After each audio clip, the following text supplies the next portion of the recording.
We're up to creating something big, making an impact on, let's call it 8.1 billion people on this planet. I think even before I started, I negotiated that price and said, I don't care if I don't make a penny for a year, for 2 years, as long as within 3 years, I'm making $30,000 a month. And through our company in 3 years, I was able to buy my parents a $1.2 million home back in 2008. The only time you fail is if you quit or if you stop trying. But if you keep trying, you're not failing. People think that successful people always make the right choices. But what separates them from average people is average people try it once, they never try it again.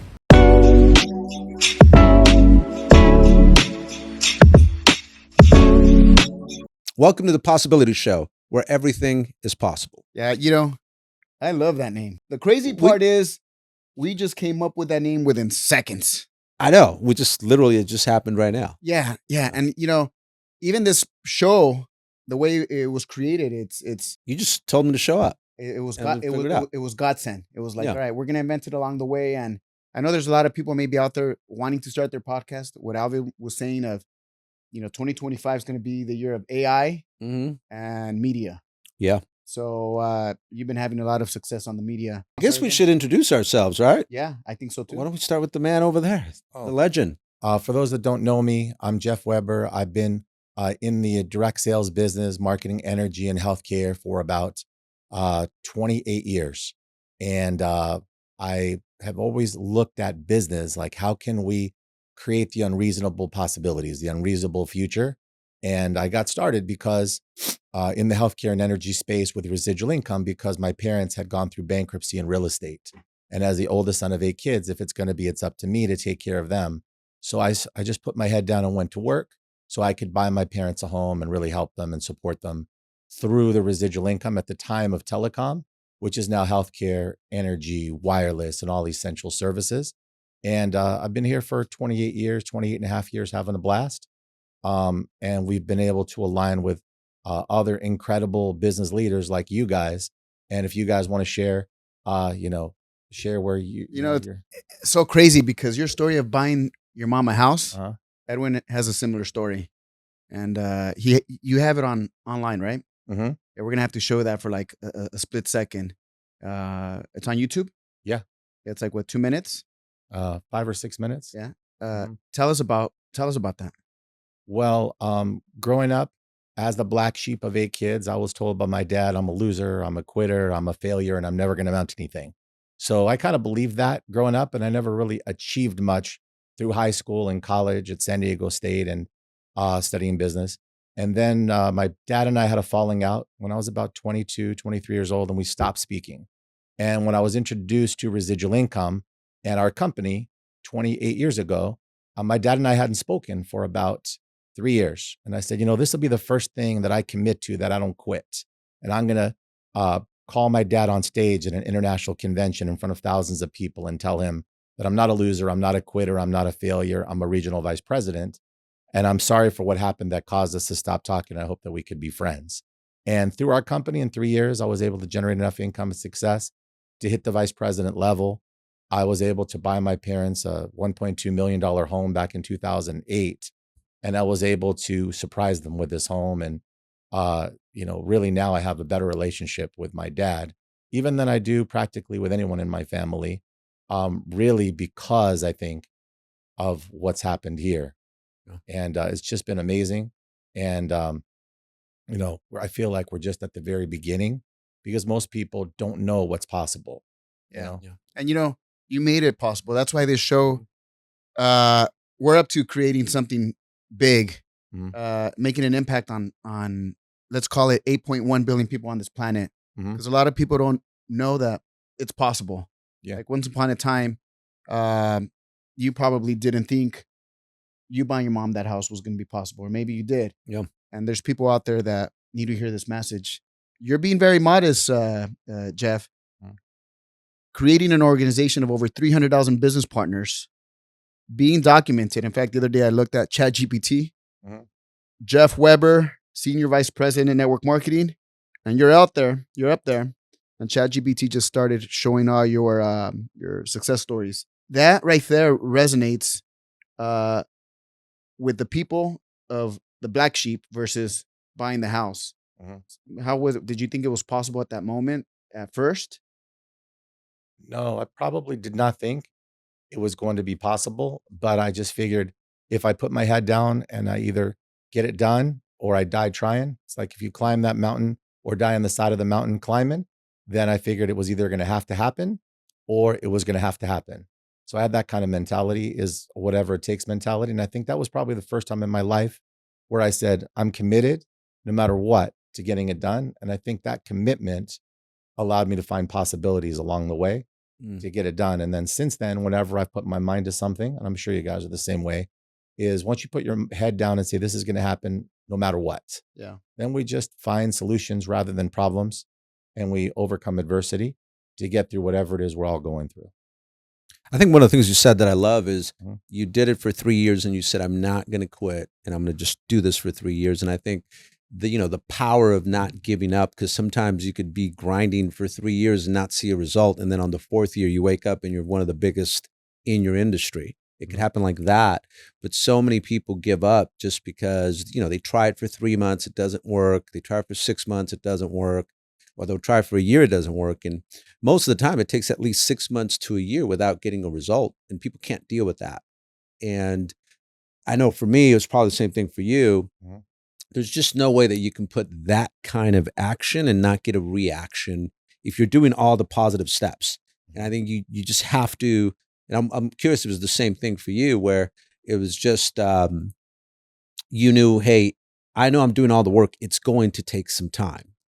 And because I think when you really think about it, I think anytime you're going to start a business, you have to negotiate the price beforehand, because it takes so much of your energy. Negotiating the price takes so much of your energy and time that if you try to do it while you're in it, you're going to quit. But if you can negotiate the price beforehand and say, I already know it's going to take me at least a year. I'm going to work my ass off all year, and there's probably not going to be a result. But I already know what that's like. I'm going to have to work 6 days a week. I'm going to have to work these amount of hours. I'm going to get a lot of rejection, but it's okay. I'm not going to quit. Like, it sounds like you negotiated the price beforehand versus going in there and just not negotiating anything, because then it'll take all of your energy out. Yeah. If you're getting your ass kicked and you didn't negotiate the price beforehand. So was that sort of was that kind of the same thing for you, with just knowing, hey, I'm going to do this for 3 years no matter what? Yeah. I think even before I started, I negotiated that price and said, I don't care if I don't make a penny for a year, for 2 years, as long as within 3 years, I'm making $30,000 a month, which was the average income at the vice president position. I said, I don't care if I make a dime for 3 years, but at 3 years, I want to make at least $30,000 a month. And then what's crazy is it happened faster. I was making money a lot faster, and I was committed to whatever hours it took around my busy schedule, whatever sacrifices I had to make. I had negotiated that price up front, because quitting would have proved to my dad that I was what he called me growing up. So quitting was never an option. Stopping was never an option.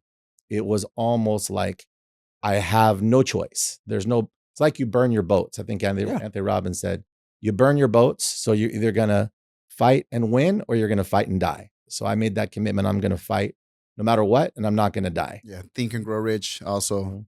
And that's why it's important people hear your story, because we're like, and this is not the truth, but I'm going to say that we live in a microwave society now, where everybody wants it now. They want fast success now. We're in the solar business, alarm business.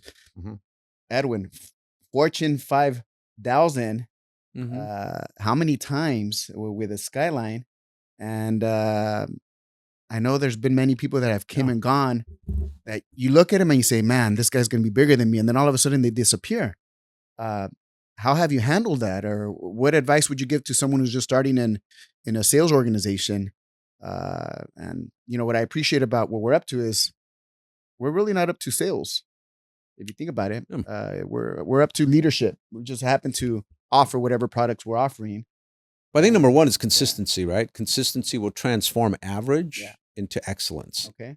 Like, I think for me, it's always been about consistency, right? And I've always sort of because I wasn't very talented, I thought I wasn't very talented at the time, I should say, but I took on this mindset of an overachiever, and I just got obsessed with repetition. I got obsessed with doing all the boring shit that nobody else wanted to do, like just showing up every day. So when I first got hired at that call center, even though I was very shy and I was very timid, the one thing that I did have going for me is How old were you when you got hired at the call center? 15 years old. There's Yeah. a story that I love that you tell, Yeah. where your hands were sweaty. Start from there, because Yeah. So, important. due to some unfortunate circumstances, my family lost everything we had, so much so that at 15 years old, I had to basically become the head of household. Yeah. And at the time, I was lucky enough to get a job working at a telemarketing company, basically selling long distance over the phone. And again, that's not a very ideal job for someone that's very shy and very timid. But I quickly got the courage to do this job I did not want to do, just in my desperation to help my family out. How old are you? At this point, I was 15. You're 15 selling telecom, and probably none of your friends had a phone. Exactly. But I was so desperate to get out of the situation that we were in that it was the only place that would hire me. But even though I was very shy and I was very timid, the one gift that I did have was that I was a big dreamer. I always dreamt big. I always had huge goals. And I always felt like God was with me. My mom would always pray for me every morning, every night. So it just gave me confidence that, hey, I wasn't alone. Yeah. And I know it seems impossible, but with God, anything is possible. And sure enough, when I got hired, I had this goal of making, I would always visualize making $100,000 a year by the time I was 21 years old. Mhm. I didn't know how I was going to do it. I just knew that it was going to happen. Mhm. And I think when you visualize, what most people don't teach you is that if you visualize, but you think of the how, you're going to psych yourself out. Because if you think of the how, you're going to say, that's not possible. There's no way that is possible. But if you don't worry about the how and you just visualize and you believe that somehow, some way it's going to happen, and you continue to visualize, what happens is you get a dopamine release that continues to happen every time you visualize. And the dopamine release is really what gets you hooked on your dreams, right? It's no different than, we'll go a little dark, but a drug addict, doesn't matter how broke he is, he still gets his drug, right? Same thing with an alcohol, somebody that's dealing with alcoholism, right? Yeah. It doesn't matter how broke they are, they get their alcohol. It's because they're chasing that dopamine release. And what happens is your mind will figure out a way to get it no matter what, right? Because your subconscious mind is so powerful. Mm-hmm. So imagine if you got hooked on your dreams because you're always thinking about them. Mm. But the key is you don't think of the how, because again, your mind doesn't know the difference between what's real and what's not. So as long as you continue to visualize it and not think of the how, you're going to be good. The how is the killer of all dreams, because the minute you think of the how, it's not going to happen. Because the minute you think of the how, you say, well, that'll never happen. And the minute you declare it, it's never going to happen. So with me, I honestly never thought of the how. I was just, by 21 years old, I'm going to make $100,000 a year. And that represented, for me, buying my mom her house and some of the dreams that I had at a very young age. So sure enough, when I get hired at this job, I was, okay, well, if I'm going to make $100,000 by the age of 21 years old, I guess I got to become the manager by 18 years old so I could start making $60,000. Yeah. I just used common sense. And then at that point, instead of thinking about all the negativity on why it couldn't happen, I just focused on the two things that I could control, which was my activity and my attitude. And the attitude was always positive, right? And then the activity was just like, I'm going to take on this mindset of an overachiever. I'm going to get obsessed with repetition and doing all the boring stuff that no one else wants to do, like showing up 6 days a week. The people that were way more talented than I was only showed up 4 days a week. I started getting obsessed with the leadership development training that they had at this company. So for an hour a day, they would train us on just leadership development, communication skills. Well, the people that were way more talented, because they didn't force you to do that, the people that were way more talented never showed up. But I was like, man, I need to work on my game. So I'd always show up to that. They had role playing 20 minutes before we actually started selling. I was always part of the role playing. The people that were way more talented would show up like at 4:05. At 3:40, I was role playing for 20 minutes. And then I remember going to the top guy. Again, it's not that hard. It's actually common sense. I went to the top guy in the company. And at the time I got a Radio Shack recorder. So this would date me on how old I am. And I went to the top guy and I said, I do you got one. mind I got one. recording? I got one too, by the way. I said, And I didn't know how to use it. right? And I was like, do you mind recording your pitch? Because I was like, this guy's the top guy in the company. And he was nice enough to record his pitch. And then I basically grabbed the recorder and I started writing it verbatim.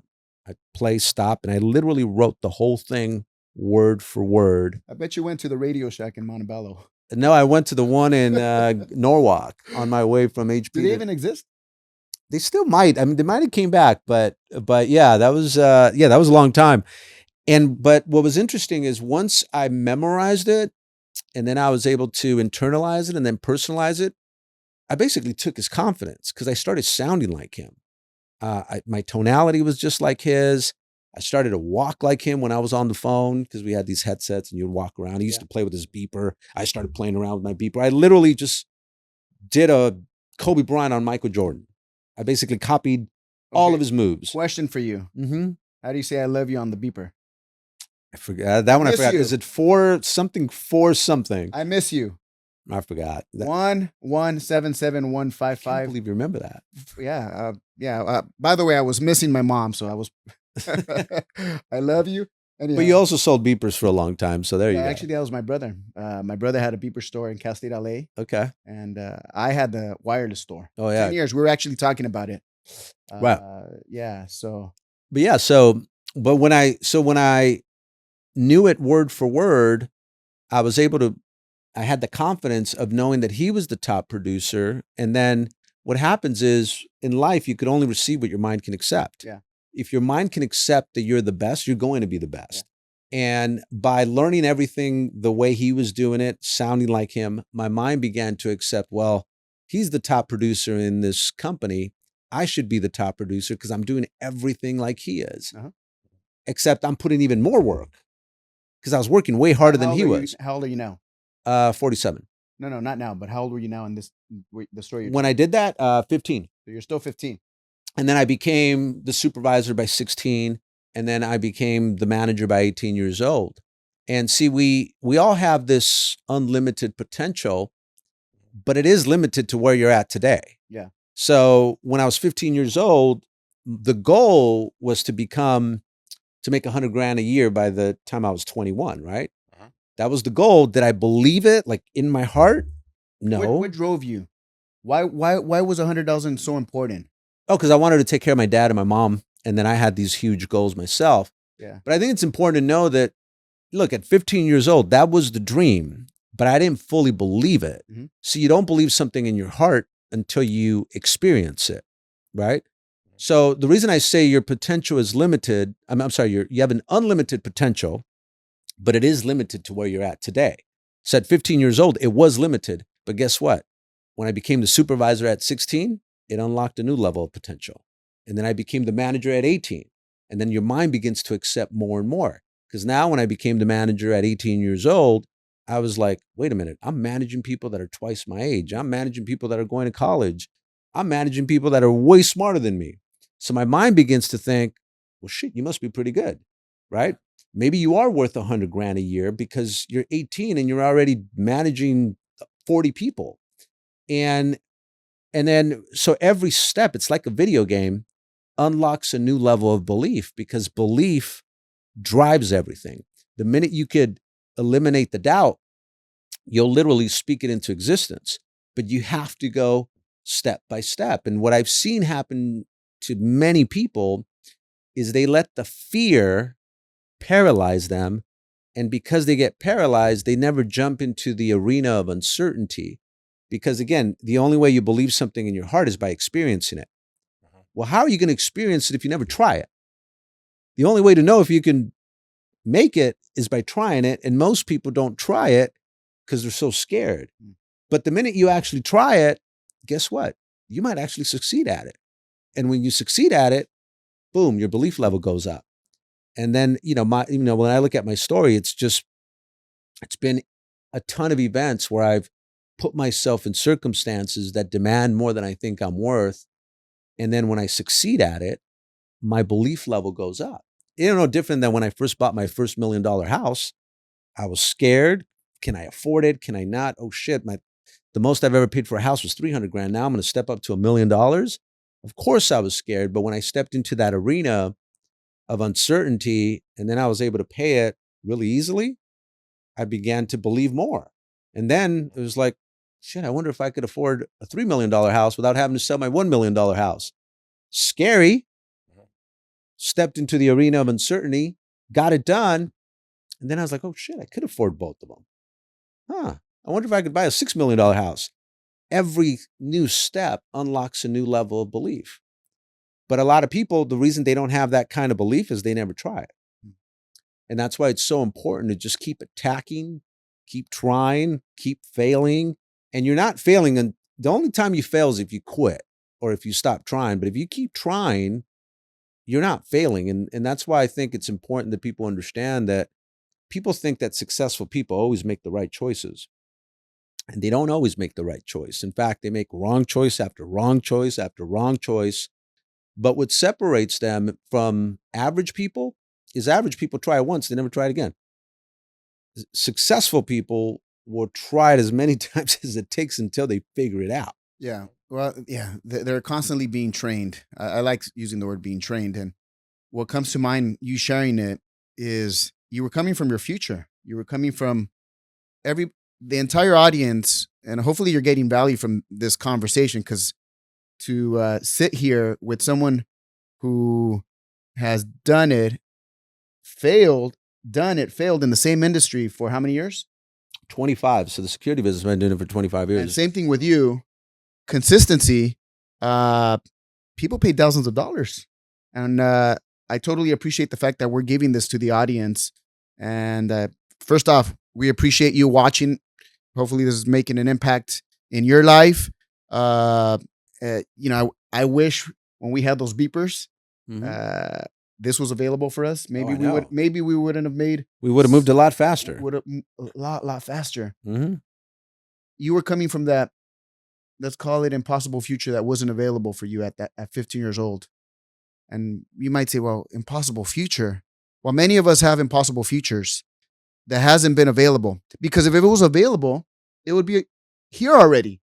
Maybe the $20 million house, it's possible, but up until now it's been impossible. Or a $100 million house, or Jeff, you could tell the story of the churches that you're about to open up, of the declaration. Up until now it's been impossible. But what if it is possible and you step into that future like it's already so, and then just start collecting the evidence? So going back to what you were sharing, you just started collecting the evidence, and every time you would collect the evidence, it empowered you. And now I say you're playing a much bigger game, which is empowering others to empower others. And now you've tweaked it to empower leaders. We're looking for leaders to empower other leaders, so that this way we can make a global impact of 8.1 billion people on this planet through our platforms that are available. I love what you said about collecting the evidence, because really, whenever, the only time you really want to go to your past is to go recollect some of the evidence, which those anchor moments where you remember when you did something big, because we're all going to deal with doubt in life, because life and pain are inseparable. And when that pain comes and that doubt comes, you go back, at least I do, go back to the past on things that I accomplished that at the time seemed impossible. And it's just a reminder that you could do some great things. In fact, part of my prayer every day is, Lord, please remind me of your goodness and all the miracles that you've done in my life. And it's reminding me that I'm not alone. God's with me, but then reminding me also of all these like times where I thought it was doomsday, and all of a sudden we made it. We came out of there bigger than we ever were, right? And you collect the evidence, and the more that you can collect that evidence, the more you're building that muscle of courage. Right? Because then, first of all, you can't have courage without fear. So anytime you're going to do something great, you're going to have fear, but are you courageous enough to still step into the arena of uncertainty? And a lot of people won't. See, that's why, the cost of inaction is almost always greater than the cost of making a mistake. You said something on the car earlier, the anxiety about Not to eliminate the anxiety, yeah, which was being productive. so share Right. that. Yeah. So if you spend your time and energy being productive, the more you spend your time and energy being productive, the less time you'll have for anxiety. Repeat that again, because I think pay attention to this, because I hear always anxiety, and anxiety could lead to depression. And I'm not saying that it's not, but that it's not from what I hear, it's an epidemic. Yeah. More than we think. And Yeah. So the that more landed. for me, the more time and energy that you spend on being productive, the less time you'll have for anxiety. The more time you spend, the more energy and time that you spend kicking butt, the less time you'll have to worry about kicking butt. Yeah. Right. So that's why it's so important to just be productive. Because I know for me, there's times I'll work 12 hours a day and I'm very productive and I have all this energy, even when I come home, where I can't stop talking because I've been productive. The flip side is I've worked 12, 16 hours before and you don't get anything done. You know, when you're just like touching this, touching that, touching this, but you're not completing anything. And because you're not completing anything and you that means you weren't productive, you get depleted of all your energy. So that's a then all of a sudden you come home. Activity versus productivity. So that's a distinction right there that we can land right now with what you just said. So whenever you're feeling Activity overwhelmed, versus productivity. Exactly. Okay. Because you could do a bunch of activity and you'll be depleted of all energy. So but when you're productive, you have endless amount of energy. So, you know, when you're feeling overwhelmed, and we've all been there, Yeah. I try to get one thing done. So let's say you have 10 things you got to do. Don't worry about 10 things, just get one done. And then that will get you productive and that'll get you momentum and that'll start eliminating the feeling of overwhelmed. Feeling overwhelmed comes from just having a bunch of tasks open that you're not closing, and a lot of people, you know, a lot of times they're not closing because they're trying to hit all these little things when in reality it's just like get one thing done and then build the momentum from there. Yeah. So what's one thing you do right away? And I'll share mine and then you can share yours, or one or two. So that this way the productivity is handled and now you're in a empowering conversation of what's next. Well, first thing I do when I wake up is I down a little 12-ounce bottle of water. Okay. Right. To get hydrated. Same. I put a whole lemon. Yeah. And I down the whole thing. So we're the same on that. Yep. So I do that. Uh-huh. And then I pick up scripture. Okay. And I read a quick scripture. Right. And it doesn't have to be a long one either. It's just things to kind of get me on the positive tone there. And then from there, this is literally my thing. I'll go brush my teeth. So I'll get up and I'll go brush. So you do scriptures before you brush your teeth? Yes. But as I go brush my teeth, I start asking myself these 7 powerful questions that I learned from Tony Robbins and Ed Milet, which is, what am I happy about? What am I excited about? What am I grateful for? What am I proud of? What am I proud of? What am I enjoying? What do I love? And what am I committed to? So I ask those 7 questions, and then each question has a sub question of what about it makes me feel that way. And I'm doing that as I'm brushing my teeth. And right there, I'm just cultivating gratitude. And the reason that's important is because the first thing you do when you wake up is worry. So if you can cultivate some gratitude, and it's easier said than done. It sounds, but I have to force myself to do it sometimes. And funny enough, there's times where I'm like, what am I happy about? And even though there's a lot of things that I should be happy about, because I'm trying to find new things to be happy about, it takes me like a minute. I'll tell you one right now that I utilize. And if you know me, I utilize it with a lot of my friends too. Put your hands on your neck. You're alive. You're alive. Yes. What a grand opportunity to be alive. There's people today that didn't wake up. Exactly. Families. Health is a big one. Yeah. So yeah, when I get challenged of, let's just, I like what Jeff says, that the mind is the devil's playground, which is, or how do you say it? An idle mind is the devil's playground. An idle mind is the devil's playground. So we get in the most trouble when we're just in our heads. And so I really relate to what Edwin was saying, which is instead of being in our heads And that's when I always get into trouble, is when I have an idle mind and I start Mhm. thinking about all of the bad things I could probably On the do. next episodes, you could hear about the trouble that he's yeah. gotten into. But right now, let's keep it PG-13.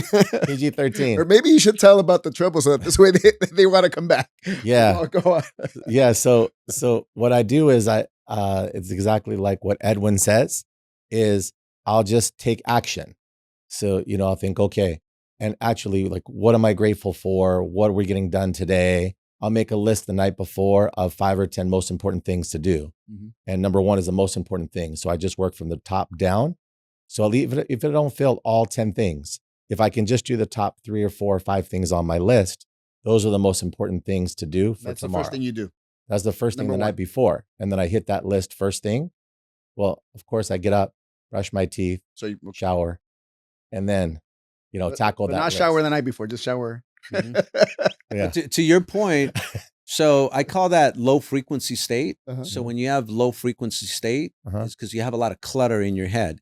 That means you got a lot of thoughts, a lot of, and you're never going to overthink good thoughts, but you're always going to overthink bad thoughts. Yeah. Where you want to be is what I always say is high frequency. High frequency, there is no thought. There's a bunch of clarity. And because there's clarity, there's no thought.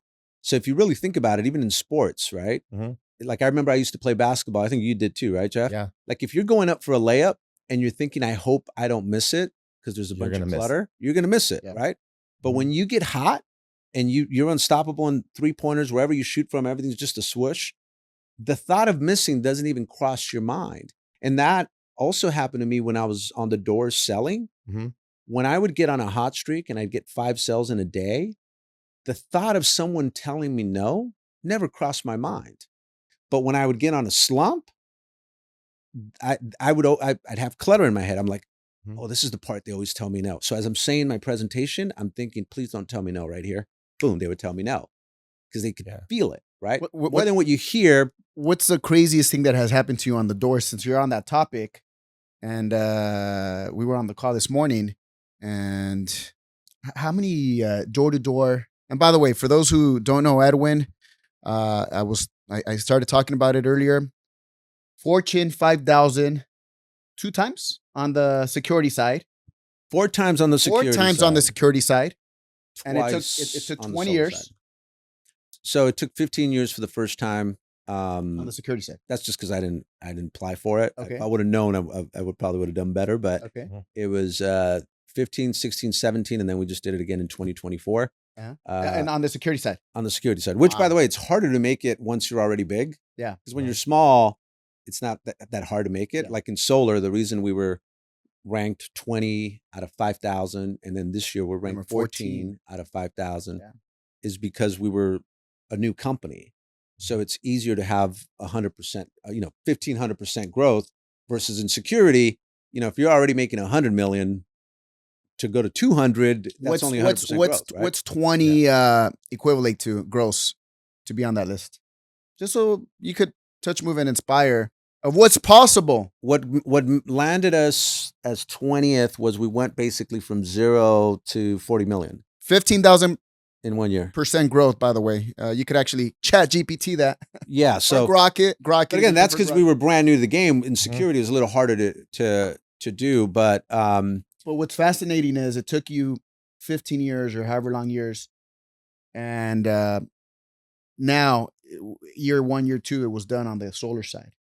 It was like when you were starting out the security side, I'm sure that part was like, whoa, that's impossible. How 100%, yeah. Fortune 5,000. And now it's possible. It's like, let's go number 1. Kind of reminds me of the book I sent you for Christmas. Did you read it? Not yet. No.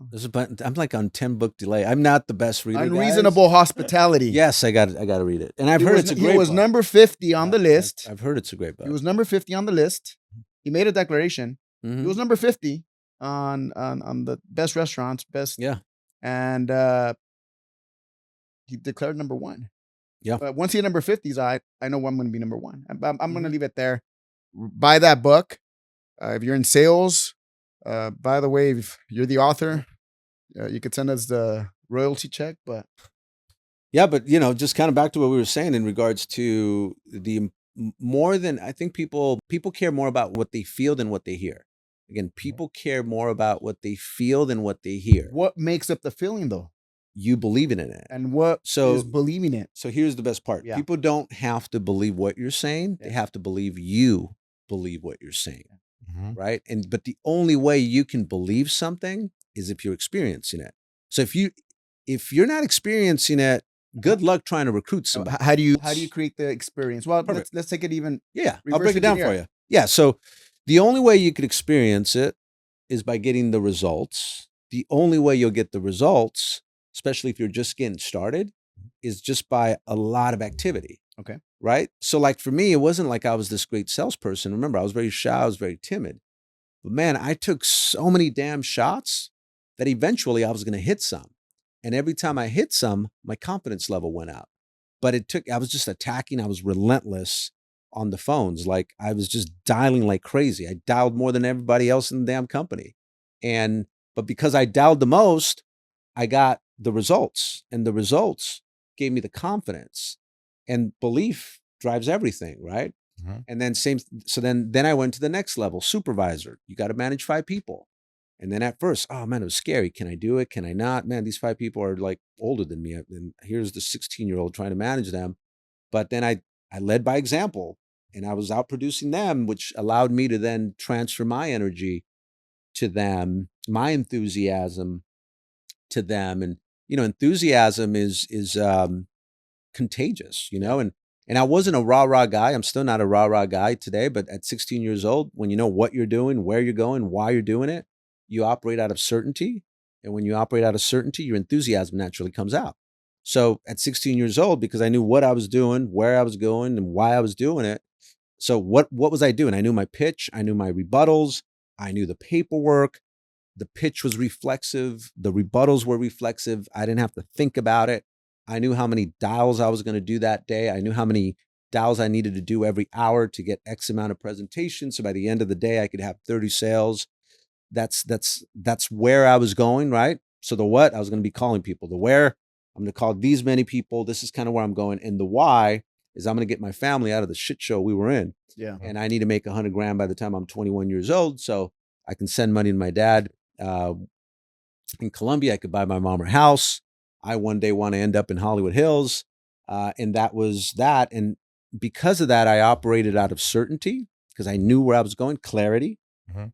Now that I had clarity, enthusiasm through the roof, and I was in a high frequency state. And that's really what made me good. It wasn't that I was this great sales guy because I've never even studied sales. Mhm. But I always put myself in a position where I really believed in what I was doing. And as long as you believe in what you're doing, that's why, again, people don't have to believe what you're saying. They have to believe that you believe what you're saying. And as long as you believe. And if we take that even a step even further, more, reverse engineer, it's you set up, what landed to me is you set up a very empowering conversation of what you were up to. You could have everything you shared, but if you're in a disempowering conversation of who you think you are, Edwin, Mm-hmm. then everything else Yeah. is going to be like a house of cards. Yeah. And what landed for me is that's the part of collecting the evidence is Yeah. you created an empowering conversation, of course, with your why, or let's call it your vision, or your, which buying your mom a house. Yeah. And that pulled you forth when maybe you got door slammed on you. Yeah. What kind of crazy things? And again, Yeah. more than what you say, Yeah. people care more about what they feel than what you say, right? So if they care more about what they feel, right, then you as a salesperson, you as an entrepreneur, you have to find things that validate your belief level. So if you're working, like when I worked at the phone company, were we really giving 10% discount over the competition? I had to verify that was true. Yeah. Right? In solar, are we really saving people money or not? Yeah. You became a client. You got to become a client, and I Yes. verified it for myself. Right? Yeah. In security, are people? By the way, this is a perfect commercial. Yeah. And we're going to take advantage of that. Solar transformed my life, 100%. which is why I'm so passionate. Yeah. No, like you have no idea. COVID hits, $1,000 electricity bill, $1,500 in the summer, Mm-hmm.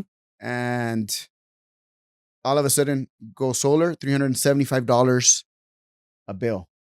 Yeah. And you think, okay, that right there is a breakthrough. Why? Because now what I didn't know was possible, now it's possible that I don't have to give my money away to Edison. Mhm. That money can now be for my kids. 25 years down the road, Yeah. what I'm saving is equivalent to $140,000. You put it in an investment vehicle too. You got it. Mhm. But then it goes even a step further. I had been, and I owned a car dealership for 10 years. We'll get into the story on other episodes, but I had a Tesla sitting in my lot for almost 3 months. Mhm. And the only reason why I didn't drive it, because I didn't know how to open the door. Yeah. I kid you not. I I probably would have had a Tesla 8 years ago. Right. And the reason why no one bought the Teslas is because they were so new. It reminds me back when I had the wireless industry, and the wireless store for 10 years also had a wireless store for 10 years, the Nextel store. And it was these suckers, iPhones, that drove us out of business. If you guys remember the walkie-talkies, the big chirps, beep, beep, beep, Yeah. Mhm. that were cool, I sold those Next when they were bricks. And all of a sudden the BlackBerry comes out. What do we call the BlackBerry? The Crackberry? Mm-hmm. And it took me 2 years to get into an iPhone. Mhm. 2 years to get me into an iPhone because I was resisting change. Took me 5 years. Took you 5 years. Mm-hmm. And then what happens when you got the iPhone? I should have got that shit a long time I should have got it a long time ago. It revolutionized your life. Yeah. That's what we're up to in solar. Mhm. We're right now shedding light on people who have been living in the dark, paying the electricity bill. It's similar to what you're doing in the energy company, Mhm. In the healthcare industry. You're shedding light on that Mhm. and saving people thousands and thousands of dollars. In fact, I'm a client and a partner in that. Now, when I got finally the electric vehicle, tax write-off,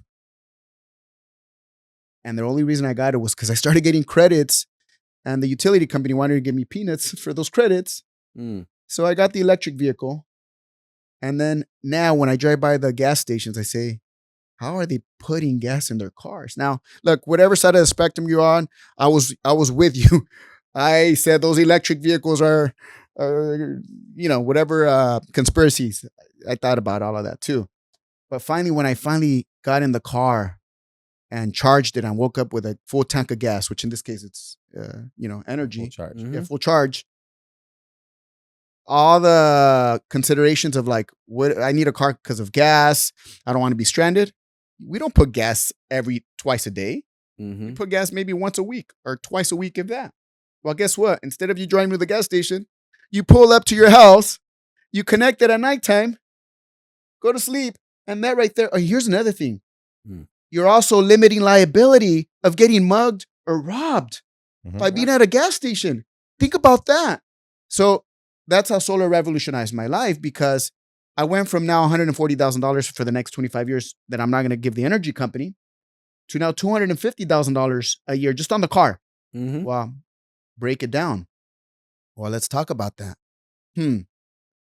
I used to pay $800 a month for gas when I had the Bentley. That was $2,000 of gas a month.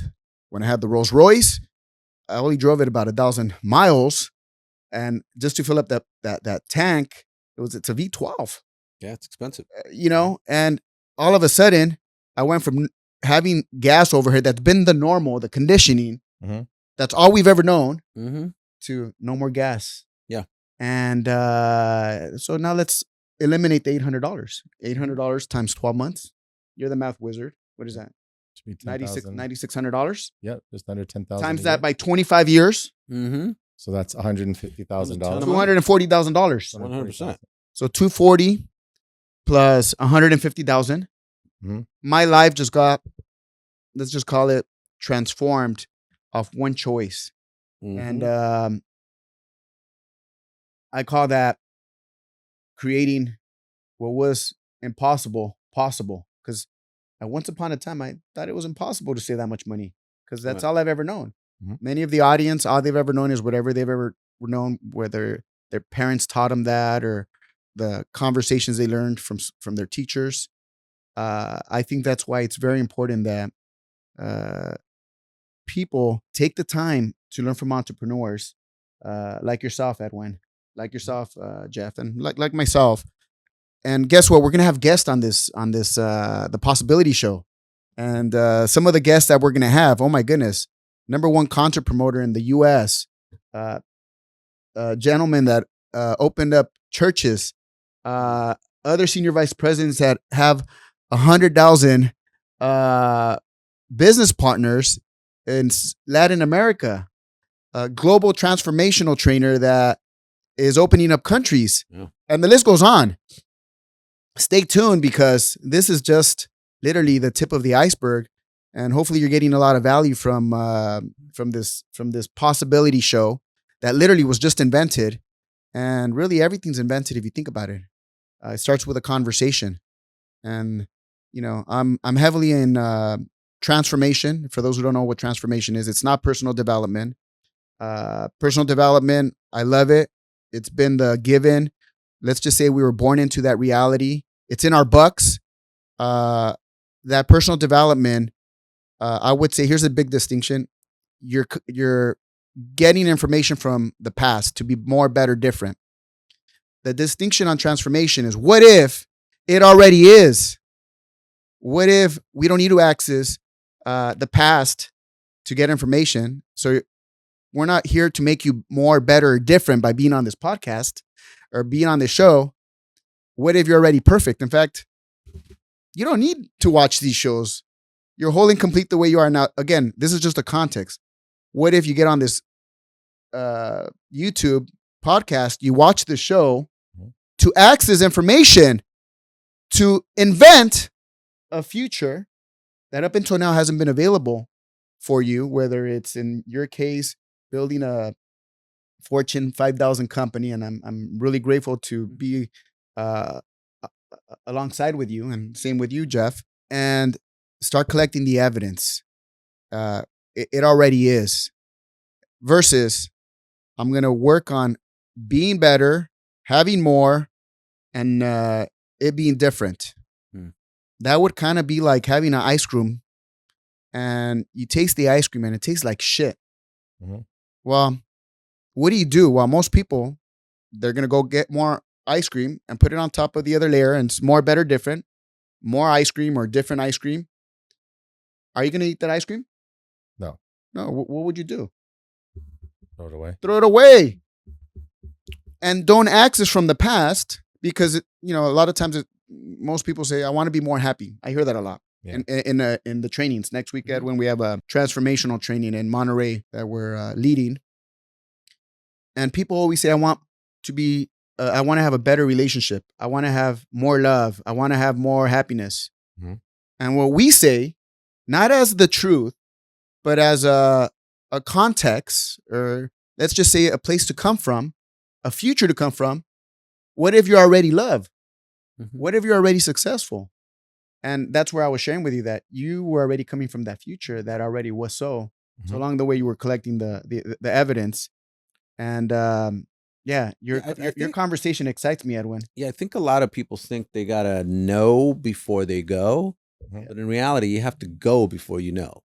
Right? So a lot of people are waiting to know before they go. But in reality, you have to go before you know. Repeat that again. Taking action before you have what you need. That's faith, right? Yeah. So a lot of people think they got to know before they go. But in reality, you got to go before you know.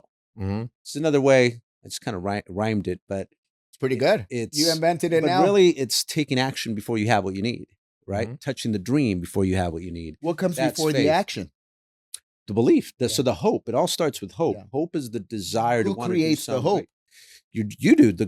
God placed the dreams in your heart, and that's the desire of you wanting to achieve something great with your life. It all starts with that. If you don't want to achieve something great in your life, you're not going to do it. So it starts with you. I think God placed us here to create whatever we want, right? And we're the ones that give ourselves the limit, but it is really limitless. Yeah. But it all comes down to belief. Yeah. So I would say, to add on is That's why the how is such a killer of all dreams. Yeah. Because most people, if the minute they start thinking of how, like you just said, we just invented this show out of nowhere. Like we didn't think of how. We're just like, we literally showed up and it was just like, all right, hop on and we'll figure it out. Yeah. What do we call it? Yeah. We literally came up with the name as Yeah. we sat here. the future that wasn't going to happen, We just called it possibility. a possibility. And that's what's exciting. That's what's exciting, peeps, is that that's what's available for you. Mhm. Up until now, ask yourself this question. What future hasn't been available for you? Or what impossible future up until now? And notice how I say up until now. Because up until now is up until right now. Because it might be buying your parents a house. By the way, that's one of my goals, to buy my parents. They have a house, but it's been one of my goals. My parents, they're well off, but it's, something. I bought my dad a car, and my parents are immigrants from Mexico. Mm-hmm. My dad played professional soccer in Mexico, and he came over here, and there's 5 of us, and we worked all our life in whatever businesses my dad had started and failed and started and failed. And I guess that's where I learned my entrepreneurial spirit from, and the resilience that you say. Mhm. But at one moment, maybe the audience thinks they have a future that they're never going to achieve. And listening to your story and really how you reversed engineer it, on how you broke it down to the ridiculous, is going to make a difference. And what I look forward to is running into people on the street and saying, hey, you know that guy Edwin? He changed my life. And that's how we play the game of making a difference of 8.1 billion people, making an impact on 8.1 billion people on this planet. Mm-hmm. So we're just utilizing mechanisms. This is a mechanism. Our business is a mechanism. Yeah. People think we're selling solar or alarms or healthcare, but really, we're utilizing that platform to develop them as leaders to make an impact in their community. What are the things that are being done right now for someone who's new that wants to get involved in the company? Now I'm talking more Yeah. for the owners of businesses that they want to scale it up as you did, from nothing to a Fortune 5,000. Well, I think you get to a point where you realize that, to your point, how do you create impact? You create impact by sharing your gifts with the world, but then helping others do the same. That's how you can create positive impact. Yeah. I exist, therefore I will impact. So you're going to make an impact no matter what you do in life. You're either going to make a negative impact or you're going to make a positive impact. Mhm. But that you're going to make impact, you will, because every decision you make is going to impact somebody's life. So no matter who you are, that's why I exist, therefore I will impact. Mhm. You should know or want to make positive impact. One of the, what gives us fulfillment is growth and contribution. Well, how do you contribute? A very easy way to contribute is by sharing your gifts with the world and then helping others do the same. Mhm. And that's the beauty about being able to scale your business or opening up a business, right? A business just really means it's not just you anymore. You have other people that, even if you're not working that day, you're still making some money, right? Yeah. But yeah, the money's just a byproduct of it. But really what's fun, at least about what we do, is all the lives we're changing, all the lives we're saving, because we get people back into the game of life, right? So that they can be there for their family, hopefully change their family tree, the same way that I was able to change my life and help my family. So I want to be able to put myself in a place where I'm able to pay it forward and give people that opportunity. And that's what I love about, the platform that we're in, that we change so many lives. But also, for those of you out there that, the beautiful thing about changing your life for the better is that now you give people hope and faith that their life can change too. Move, touch, and inspire. Yeah, that's why the pursuit of greatness is, I believe, one of your biggest acts of service. Because again, every time people see you change for the better, You're inspiring them. you're inspiring them, because like, wait a minute, if he can do it, I could should do be it. able to Yeah. do it, man. Yep. Yeah. And that's the beauty of growing and wanting to become that best version of yourself. A lot of people might not have access to starting their own business for, let's just say, lack of knowledge, lack of money. But what I appreciate about the platforms that we're involved in is they're a business within a business, and you can build a business within the business. And the manual's given, Mhm. but without all that extra overhead that you've had to invest, or the founders of the company had to invest, which that's a whole nother conversation, and we're going to get some of them on this the next episode. Mm-hmm. But how is, and I would call that entrepreneurship. Mm-hmm. When you're in business for yourself but not by yourself, they're building a business within the business. Describe that. Yeah. So the idea is that you build your own business within your business, and you can piggyback off someone else's operations. So you don't have, because that person's already paying for it. So really what happens is, if you can eliminate that, you get a little bit more of your life back. Yeah. Right. Where you get to make just as much money as the owner. Sometimes you'll make more money than the owner. Yeah. Mhm. But you also have a little bit more of a life, because you have so much support versus everything just being on you. I was inspired when we were in Playa del Carmen for the company trip, and I see two individuals getting their $5 million ring, Yeah. and they're much younger than me, and very inspiring, where it's possible. And what's once upon a time was impossible, they made it possible. And the clear distinction of what you're sharing, Mhm. you got a gentleman over here who, entrepreneur, has built his, I'm just thinking about how big his organization is, dealing with so many peeps, personalities, not having to incur the headaches of an owner, because I've seen the headaches that you've incurred firsthand. Yeah. And this is a distinction because you've built a mega business, 300,000 business partners, 7 figures every year for 25 years. People could say they made $1 million, but can they say they made it consistently for 25 years? No, Can I they? do that. There's, I think you shared, there's a difference between a millionaire and $1 million a year. And however, you're a perfect example of someone who wants to be an entrepreneur, but they might not have access to that, or they want to condense time. Mhm. Explain why you went that route versus, eventually, investing millions of dollars to build an infrastructure and liability, and I could go on. Well, I think it's because I saw so many business owners put their life savings into different companies, different businesses. And I come from the restaurant background, and so many restaurants would go out of business, Mhm. and they dump millions of dollars into their restaurants, and a couple of years later, they're gone. So I said, I want to own a business. I want to build something, but I don't want to lose my life savings in the process. And so I heard about this concept 28 years ago called residual income.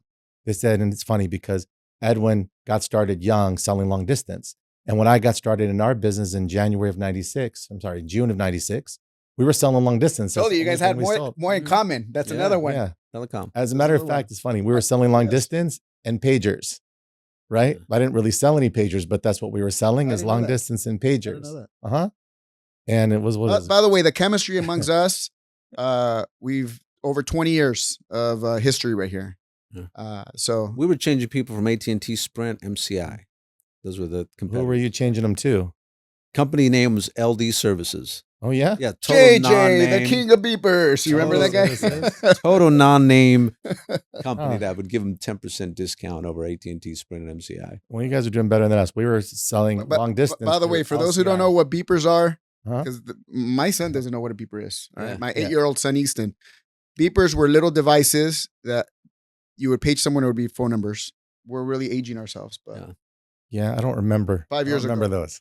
But we sold long distance at the time through a company called LCI International, and nobody knew who LCI was. And we were just slightly cheaper than AT&T, MCI, and Sprint, but there were 600 companies in the industry that we were about the same as.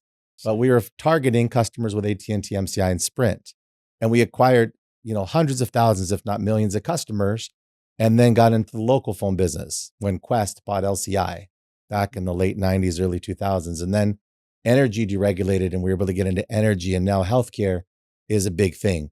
But what's great is on the healthcare side, you would think now we save people up to 70% off of their healthcare bills with the same or better care. But I acquired at the time 10 times more customers, and our leaders acquired 10 times more customers on a long distance service with 600 companies competing, where we're saving people a penny per minute cheaper than AT&T. What was the average billing on that? $12 a month. Oh man, Like $12 a month that we're making residuals with on. inflation. That would be what, like $40 a month now? Well, today, yeah. Well, based on current inflation, it'd be like a lot, right? $40, $50 a month. $12 a month on an average billing of all your clients. And we would just make, up to 10%. Even that was possibly a hard sale because, like solar, people who are paying, let's just say $80 a month for energy, they are less prone to move to solar because they already have a need that's being met, and that's through the utility company. And you bring down a $12 bill, and you're having them try another service or switch them. And even that word is, I would say, gives it a negative connotation. So I just want people to know it sounds cool, but it wasn't sexy at the time changing. And then a lot of your friends like you didn't have homes at the time that they owned themselves. So it wasn't like you were calling your friends, hey man, change your service for us. Well, what was good though is people had fax lines. So I'd get their home line and their fax line. So that was cool. How it was old were getting you 2 at for this 1. point? I was 25 when I got started and selling long distance. And I really wasn't selling long distance. It was like Edwin said, I was selling myself. I was so confident that people would just try the service because they liked me. Yeah. And they'd be like, I don't really care how much money I save. I said, good, because you're not going to save that much money at the time. And I said, just try it. You're going to support my business. And over time, I'll be able to help you on your local phone, on your electricity, on your gas. And I remember I acquired 54 customers on long distance in my first week. Personally, I acquired thousands of customers over time, but the network of us acquired 1 million customers on long distance, on local phone and everything. And when you get 1 million customers, even if they spend $12 a month, it's about 90 grand a month in residuals. And I said, wow, what if we get the same thing on electricity? What if on healthcare, where customers spend hundreds of dollars, if not thousands a month? What's that going to look like? And now today, we're saving people $1,000 sometimes or more a month on their healthcare bills. And sometimes people are apprehensive because they're not familiar with the options that are out there. Yeah, I'm a client. I'm a client. In fact, I just went to the emergency with my wife for our son, and we used to pay $1,800 for. I'm not going to say the brand, but that's for a family of 6. There's 6 of us. $1,800 on health insurance, and I became a client, paying $433. So that's also solar savings because $433 minus $1,800, that's $16,000 a year that I'm saving. My future got altered already times 25 years. That's a lot of money that you just altered my life. So aside from the leadership that you bring forth, you altered my life financially, and you altered my life financially as well in so many ways. And people don't know that that's available for them. We're looking for leaders. Yeah. We're a leader. We're a leader making machine, and we're looking for leaders to empower other leaders that are up to creating the biggest game of their life. And what's great is the people you talk to about healthcare, a lot of times they need solar. They need to be educated and empowered on the solar side. People you talk to on solar, they need discounts and savings on their healthcare bills. So once you open that door of possibilities, one person can be a customer on multiple services. And like you said, you're saving over the next 25 years, hundreds of thousands of dollars off of your electricity bill through solar, off of your healthcare through, our platform. And across the country, there's 91 million people out there who are perfect for, savings on their healthcare bills, on their solar and whatever else we're going to be in the future. On their alarms, home security. Exactly. Yeah. We got the and that industry is going to transform. The smart home industry with AI. Yeah. I got to get rid of my whole equipment. I've been your customer now for 20 something years. Smart home hasn't even begun. When you really think about it. You got to tell us on the next episode so we could be because we got to wrap up. Yeah. Yeah. But you got to bring forth, because right now, that is ChatGPT on your phone. ChatGPT transformed my life already. And It's if one you haven't got that it hasn't gone downloaded to the masses, or it's Grok, about to. Yeah. If you really think about it, everybody in the masses is still using keys. yeah, it's gonna be like day one. 10 years from now, no one will be using keys. It's like in a hotel right now. There's no keys at hotels unless you're hopefully not. The industry you're in is gonna be the before and after. It's day one. Right. So 25 years is gonna start like if it's day one. Reset. Yep. How exciting.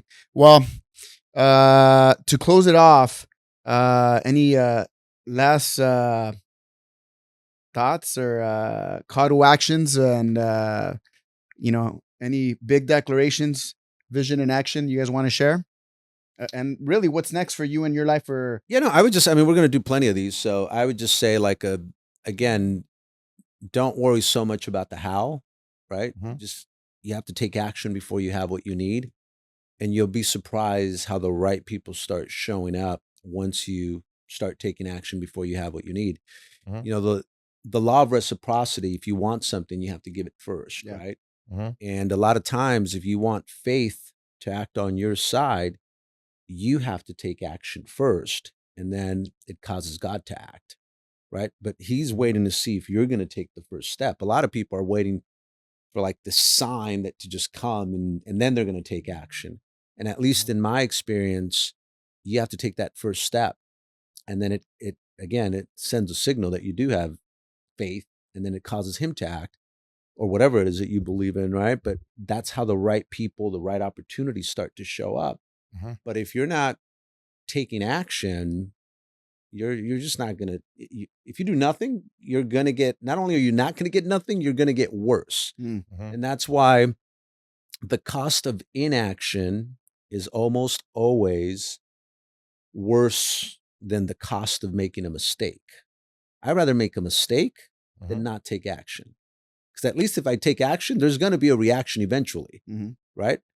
But if I'm too afraid to make a mistake and I don't take action, I do nothing, and I'm actually going to get worse. And one of the worst things that could affect your progress is not taking action. You think about it, right? It's like if you're going through a dark valley, how are you going to get through that dark valley? Well, by continuing to move forward. You can't go back. You can't just stay still. You got to move through it, and eventually you'll get out of that dark valley. But it goes back to taking action, taking massive action towards whatever that worry is, instead of being paralyzed and not taking action, because then you're just going to overthink. Yeah. Because you're not taking any action. To Jeff's point, then you're going to get in your head and you're going to get paranoid, and then you're going to end up quitting. I call it the 3 Ps. Fear. There's 3 future responses to fear. First, you get paralyzed, then you procrastinate, then you get paranoid, and then from there, quit. Wow. Because you get in your head. Yeah, I totally agree. I think going into 2025, as we make resolutions, it's like just take action and just make it happen. Like I haven't done podcasts and shows up until now. And in 2025, we just declared it and said, let's just make it happen. This is not like something I do every day up until now. But in 2025, we're going to do a lot of these shows. We're going to do a lot of social media. We're going to do a lot of things, or at least, I believe all of us and a lot of you guys out there, it's like, just take action. It's not going to be your comfort zone day one. I'm sure when we got started in long distance, and now, for Edwin and you guys with solar, which is amazing. You guys have super successful business in solar and smart home security. It wasn't huge or easy day one. There's a lot of growing pains, but they just took action. And that's really, I think in 2025, it's just take action. It's a faith walk, and good things are happen when you put one foot in front of the other. Even if you fall on your face, John, what is that? Is that a failing forward? Yeah. Even if we fall on our face, I know that I'm 6 foot 1 inches closer to where I'm going. And I just keep falling and picking myself up. Wow. It's only failure if we quit. But if we just keep moving, you're going to have success in whatever you do. Just don't quit. And that's really the key to, 2025 is take massive action and don't quit. And you're going to find yourself in 2026 in a totally different place than we are today. Yeah. Well, it's been great. To wrap it up, I just want to say super grateful that we're here. Grateful to the Lord and grateful to the audience. And what I'm going to leave you with is invent a powerful conversation that empowers you to take action from what they shared. It starts with a conversation. And, a conversation can be altered. That's why I call it transformation, because a conversation is invisible. And if you want to get biblical, Genesis 1, look it up. It was created through a conversation that the Lord said, let there be light. And there was. So I'm going to leave you with that. And we look forward to who we have next on the next episode. Awesome. All right, man. All right. Awesome. Good to see you guys. All right.